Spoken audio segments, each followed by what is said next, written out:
હું તે રોંગ જગ્યાએ હાથ સોંપ્યો, ના ખબર હોય તો કહી દઉં, બાકી એટલું સમજી લેજે હું મારું ગોમ મારું હોય, સહન શક્તિ લિમિટ વસ્તુ બરોબર, બાકી તે આ વસ્તુ જે લખી ને એનું પરિણામ તારે ભોગવવું પડશે, ભોગવવા ફૂલ્લી ચેલેન્જ આલે કહું.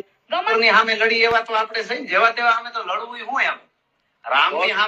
રામની સામે રાવણ જેવો દુશ્મન હોય તો જ રામ ને હજી સુધી રામાયણ ને વાંચવી પડે, યુદ્ધના મેદાનની બધી વાતો કરવી પડે. હવે જેવા તેવા આમાં લડ્યા હોય જો તો એની વાતો ન રહે, એમ ભયંકર ની સામે જ લડવાનું હોય. ખજૂરભાઈ ને હું લાખ વંદન કરું છું, બ્રાહ્મણ નો દીકરો છે સાહેબ, લૂંટાવી દીધું એને.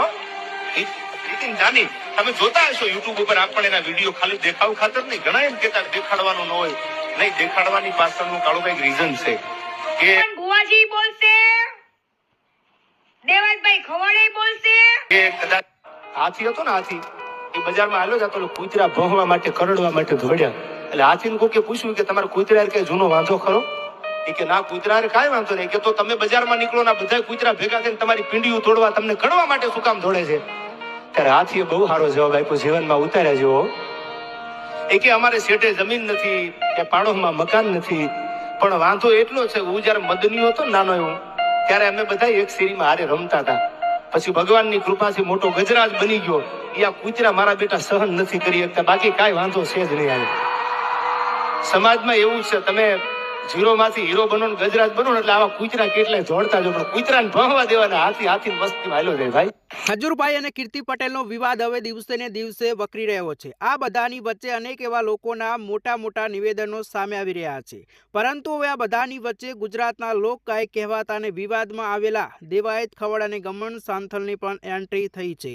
હવે આ વિષયને લઈને દેવાયત ખવડ દ્વારા પણ સૌથી મોટો ખુલાસો કરવામાં આવ્યો છે અને આજે તેના વિશે જ વાત કરીશું.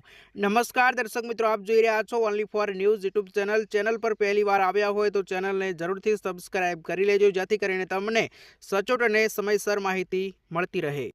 સોશિયલ મીડિયામાં અત્યારે હાલ ખજૂરભાઈ અને કીર્તિ પટેલનો વિવાદ છે તે ચરમસીમાએ પહોંચ્યો છે. એક બાદ એક સોશિયલ મીડિયામાં એકબીજાના નિવેદનો છે તે સામે આવી રહ્યા છે. એકબીજાના સમર્થકો છે તેવા નિવેદનો કરી સોશિયલ મીડિયાની અંદર વિડીયા મૂકી રહ્યા છે.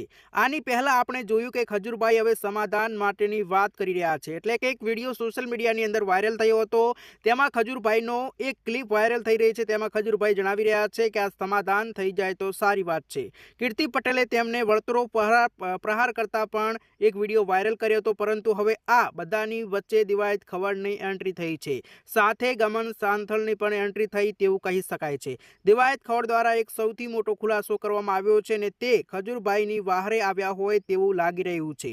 એવું અમે નહીં પણ કીર્તિ પટેલે જણાવ્યું છે, કારણ કે કીર્તિ પટેલે એક લાઈવની અંદર જણાવ્યું છે કે દેવાયત ખવડ અને ગમન સાંથોળે કીર્તિ પટેલને ફોન કરીને એવું જણાવ્યું છે કે આ વાતનું સમાધાન કરી લઈએ, તેવો કીર્તિ પટેલનો દાવો છે. અને કીર્તિ પટેલે કહ્યું છે કે જો આ વાતથી તમે દૂર જ રહેજો અને તમારે જો મારો સપોર્ટ કરવો હોય તો તમારે ખુલ્લીને બોલવું પડશે, કારણ કે તમે ખજૂરભાઈના ડાયરાઓની અંદર ખૂબ જ વખાણ કરતા હોય છો, પરંતુ જે રીતે આજે કીર્તિ પટેલે આક્ષેપો કર્યા છે, તમે કેમ ડાયરાની અંદર બોલતા નથી, તેવું કીર્તિ પટેલનું નિવેદન છે.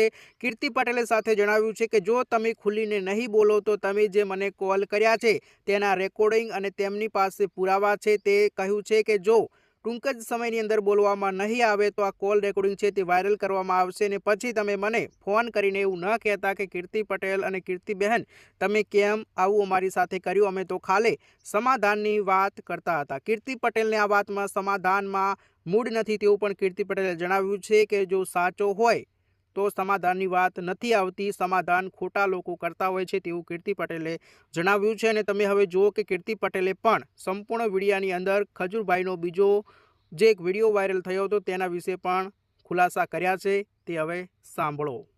સારા તમને ખબર છે સાહિત્યકાર, હું રેકોર્ડિંગ તો પછી આપીશ, પુરાવો પછી આપીશ, અને એ લોકોને મેં વોર્નિંગ આપી જ છે કે તમે લોકો મેદાનમાં આવો છો કે પછી હું કઈ બોલીશ, હું કઈ મૂકીશ તો તમને મજા નહીં આવે, બરાબર? બેન તમે 25 લાખ માંગ્યા, બેન તમે 25 લાખ માંગ્યા, બેન તમે 25 લાખ માંગ્યા, હે? તો આને પાછો દેવાયતભાઈ ખવડને એવો જવાબ આપ્યો કે એ કીર્તિ પટેલ માટે નથી મૂકી. તો વિચારો કે આને કઈ કર્યું જ ના હોય એની કઈ ભૂલ જ ન હોય